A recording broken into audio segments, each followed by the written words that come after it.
Hey, welcome. You know that feeling when you have a thought or a feeling, but you just can't find the perfect word for it? Well, having the right vocabulary is kind of like having a superpower. It lets you see and describe the world with so much more clarity. Today, we're going to add 6 really powerful words to your toolkit, right? I mean, how do you actually pin down these complex ideas? The world is just full of nuanced people and these fleeting, beautiful experiences.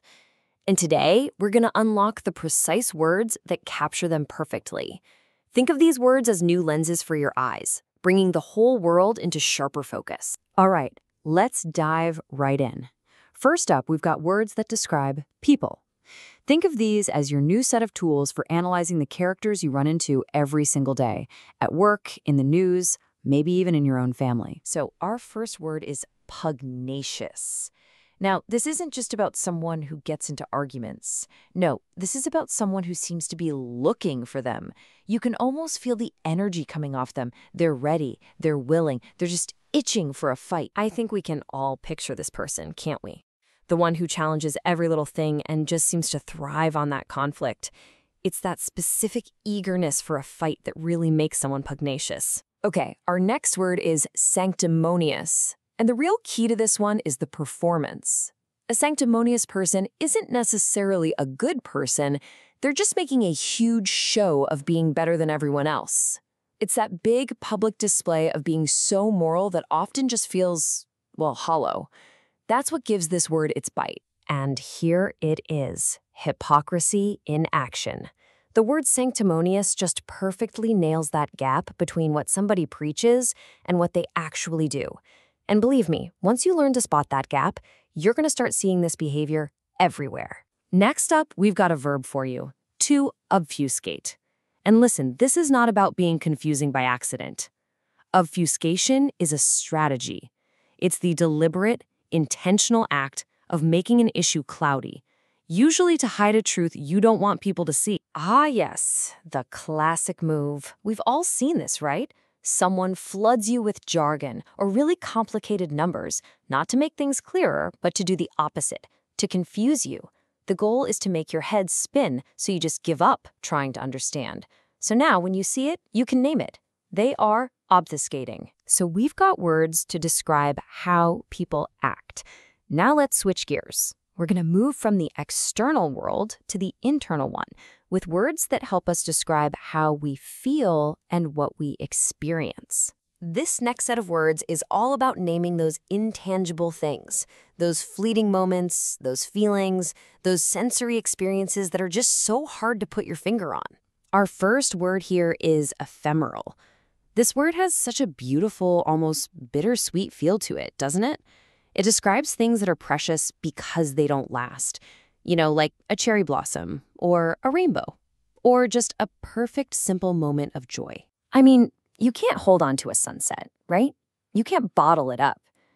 Its beauty is tied to the fact that it's so fleeting. The word ephemeral gives us a name for that transient, precious quality.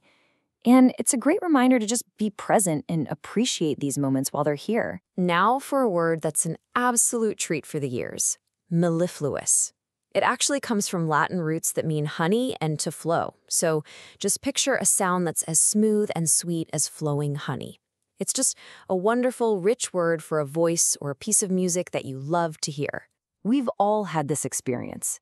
You find a narrator with a voice that is so calming, so musical, that you could literally listen to them read the phone book for hours. That is a mellifluous voice. It's not just about the words, but the pure pleasure of how they sound. All right, here's a word for something we all do, especially when we get lost in a great story. Vicarious. It's that powerful feeling of experiencing something secondhand. You get so wrapped up in someone else's journey, their wins, their fears, that you actually feel it like it's happening to you. This is exactly why we love stories so much. When you're on the edge of your seat during a movie, or you feel that actual ache in your chest for a character in a book, you're having a vicarious experience. Your heart is pounding, but you're perfectly safe on your couch. It's the magic of empathy and imagination all rolled into one. All right, so there they are, our 6 words. We have covered a lot of ground, from people who love to argue all the way to beauty that can't last. Let's do a really quick recap to make sure these new tools are locked into your vocabulary. So really, we've looked at two different sides of the coin here. First, how we see other people. The pugnacious person looking for a fight, the sanctimonious one putting on a show of virtue, and the person who tries to obfuscate the truth. And then we turned inward to our own experiences, appreciating something beautiful and ephemeral, enjoying a mellifluous sound, and feeling that vicarious thrill from someone else's story. Because at the end of the day, this is about way more than just learning some new words. A richer vocabulary doesn't just change how you talk, it gives you new file folders for your thoughts. It literally sharpens your perception and lets you see the world around you with so much more detail and clarity. So I'll leave you with this final thought. The next time you're watching someone argue just for the sake of it, or you feel that thrill from a movie, you'll have the exact word for it. The real question is, what else are you going to start to notice now that you have the language to describe it?